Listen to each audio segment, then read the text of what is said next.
Hi, I'm Mindy. Welcome back to my channel. Today I'm going to be doing my July wrap-up, which includes my Indie Accords Readathon wrap-up, where we read as much indie and self-pubbed books as we can. I was on team mystery, thriller, and horror, and that's why I'm wearing my new Support Indie Horror shirt. I thought I better make this video right now because I just came from the salon and the beach waves. I'm loving them. It's not always going to look like this, so gotta take advantage. Today I have Freya as my guest star. She's hanging out with me, but she doesn't want to be on the camera, so that's okay. And I also participated in Jane Austen July, and I have a few other books on top of the Indie Accords Readathon, but let's start with those indie books. I ended up reading 9 books for the Indie Accords Readathon. A couple of them I didn't finish until the beginning of August, so they didn't count, but let me tell you about the amazing indie and self-published books that I read this month, because they were my favorites from the month for sure. First, I finished The Overbridge by Deep Arya. This was a cosmic horror story, which is about a group of people that wake up on a bridge, road, highway, and most of the people are gone except for a few, and they have to figure out what's going on. I don't want to say too much about this book because it is very surprising and wow, helicopter. Finding out what's going on is part of the fun of the book. I look forward to reading more from Deep Arya in the future. There were some spelling mistakes and editing mistakes, which is you commonly see with self-published things, but I really enjoyed how unique the story was, and I gave The Overbridge 4 stars.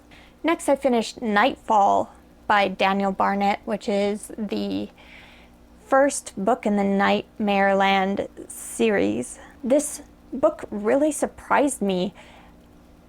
I gave it 5 stars, and its shining point is its character development. There's a couple of main characters, and they were so fascinating, and I just loved reading from their perspective and learning more about them.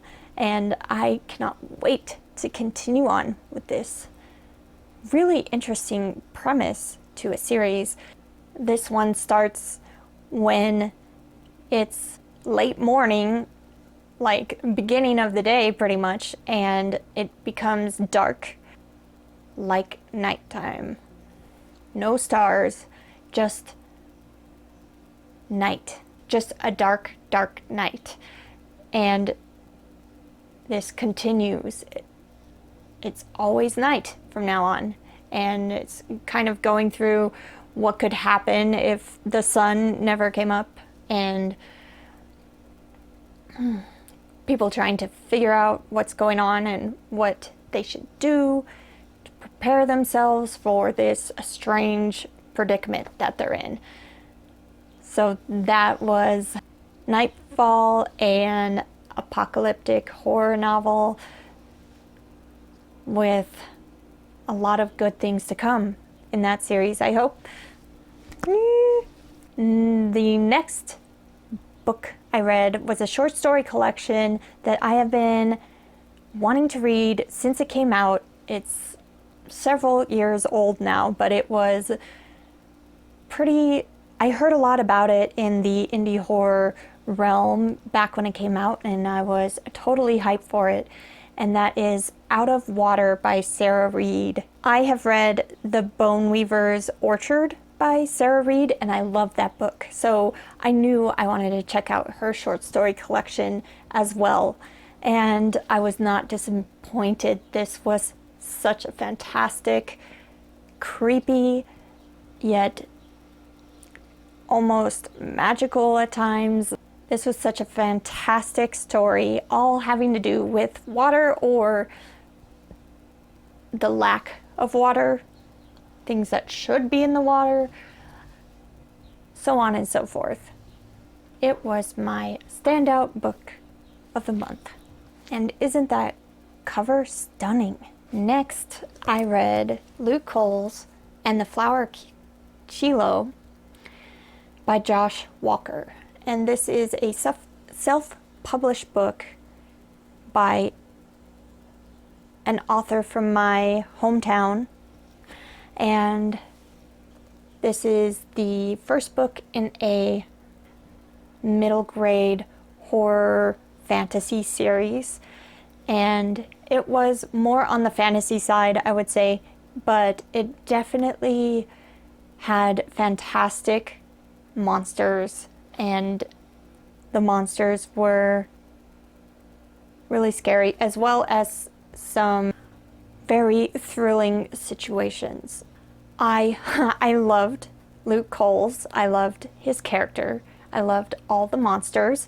I loved his backstory and the other characters in the book. All of the characters were very fun, unique, and had their own personalities and really came alive on the page. There was some jumping around to different time periods, and at some points the story seemed to slow down just a tiny bit, and I would wish that it was focusing on another point in time or another one of the ongoing storylines.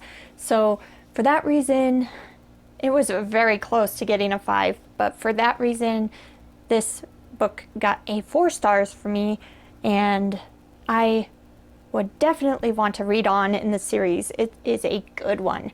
Really good.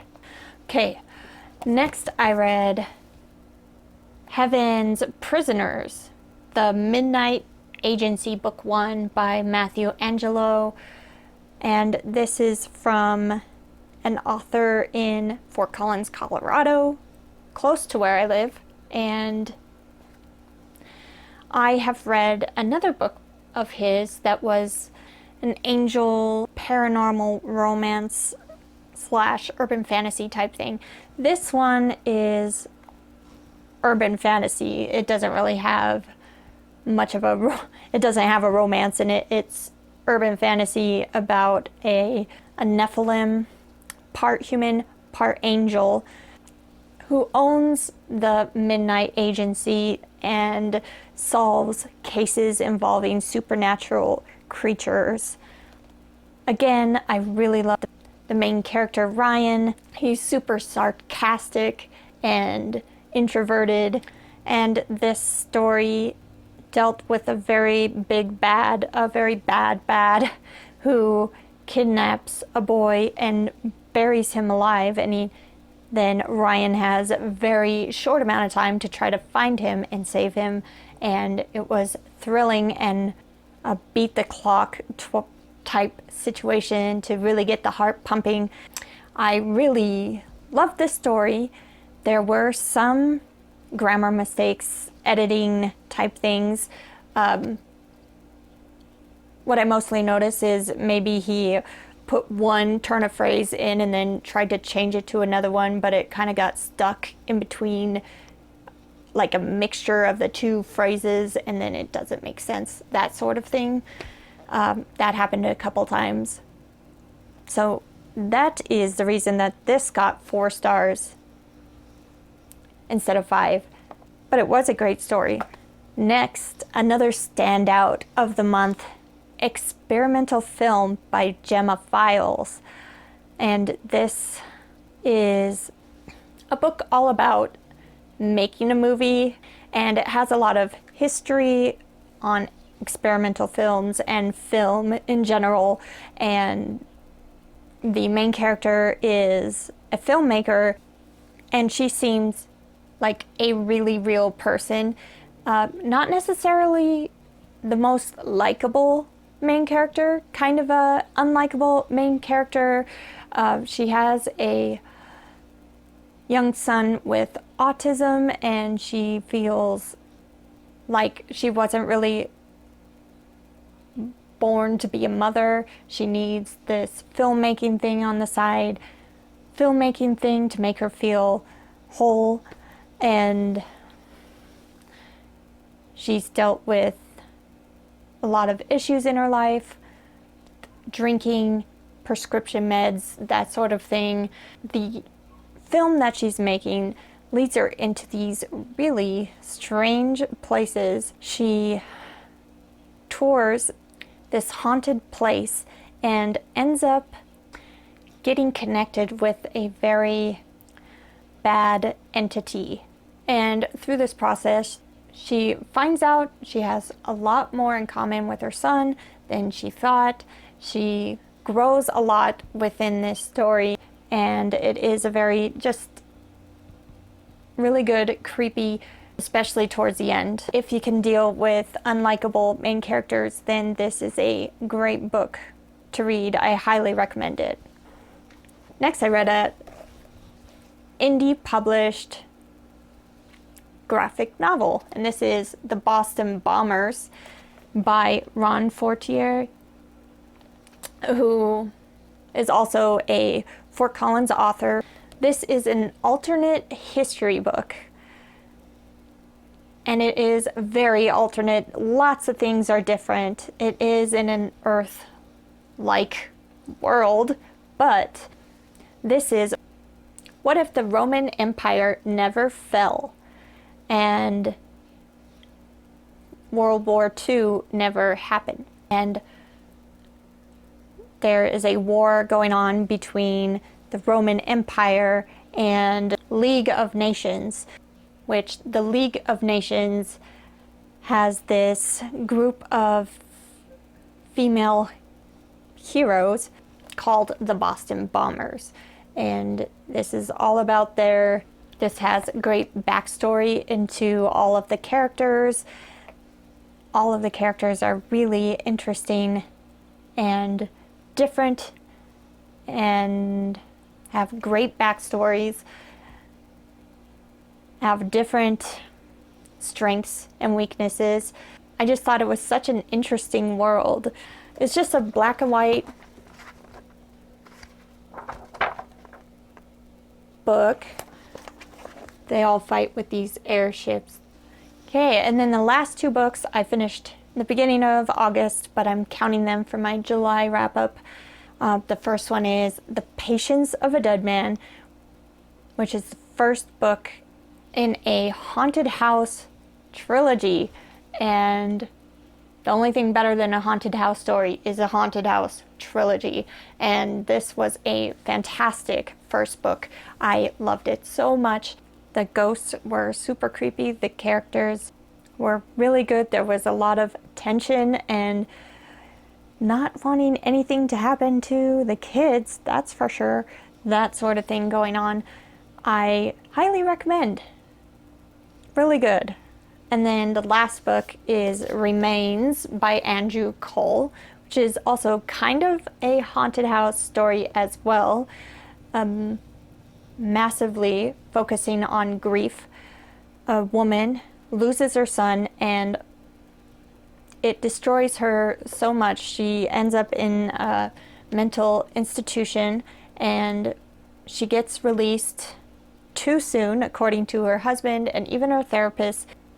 When she leaves, she ends up buying the house that her son was murdered in. She goes in and she is determined to contact her dead son.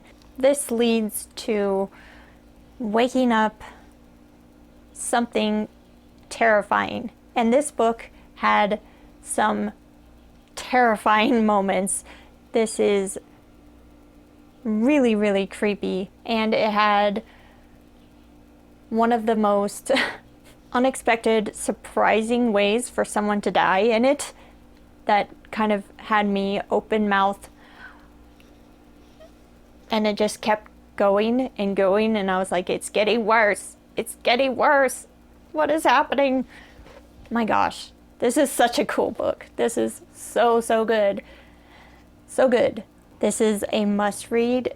Everyone should read this book if you like scary things. So that was all my indie reads for the month. I also read 4 more books that were not indie or self-published. The first was an H.P. Lovecraft story called The Whisper in Darkness.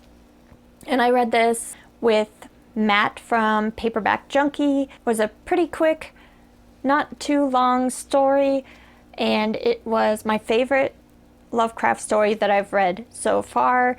The first story I read by him was The Call of Cthulhu, and I did not like that story. I mean, it was alright, but maybe I should have read some of his other stories before reading that one, because maybe I would have gotten more of an idea of his lore and mythos and everything before jumping into that story. I thought it was boring. And then I read Cold Air, I think. Cold Air. And that was a good story. And it had a really unusual thing going on with a guy who is beating death by always being cold. But this story was really great. The Whisper in Darkness is a bit of a alien story. It has a lot of good mystery and good creepy atmosphere moments. It's a good story. And it also goes into a lot of Lovecraft's mythos with the different gods and things. It's just really, really cool, and I'm glad I read that one. I also read Survive the Night by Riley Sager. This is a new release that I read for Nightmare Maven's Creepy Book Club. This is the first Riley Sager book I've read, and I wasn't totally in love. It was very thrilling and fast-paced. The timing was really good. It just, it kept you reading, it kept you interested, and flew right through the book. But there were some things, especially in the end, I don't want to say what they were, but there were 2 things towards the end of the book that I did not like. One of the things was a pretty common thing to not like in this story. I've heard quite a few people say it as well. And then the other one was just an inconsistency, something that didn't make sense to me. Yeah. Next, I read and reviewed Assassin's Orbit by John Appel, which is a science fiction thriller, and it was high on the thriller end of things. And I really like the mystery thriller, spy thriller part of the book, and I wanted more from the science fiction end of the book. I did like that this book put older women in the front seat with really great spy and authoritative parts. So that was great to see. And finally, I read Sense and Sensibility by Jane Austen. I read this for Jane Austen July, and I read it as a buddy read with Laura from Let's Get Fictional. And I had so much fun talking with Laura, going through the book, sharing our thoughts. Sense and Sensibility is my second Jane Austen. First was Pride and Prejudice, which I did really enjoy. There were some really iconic, funny moments in Pride and Prejudice, but I cannot help but love the story of Sense and Sensibility. I think it will be my favorite Jane Austen. I do have some more to read, but this one was really, really good. And let me just say, I love Colonel Brandon. I love Edward. Willoughby can go sit on attack. And that's about all I have to say about that. Those are the 13 books that I read in July. Much better reading month than June, where I only read 5. August is going really well so far as well. I love reading good books. Have you read any of these books? Do you support indie horror? If you do, how about you let me know your favorite indie or self-published horror book you've ever read. That would be fun to know. I will be back very soon with another book-related video. Thanks. Bye.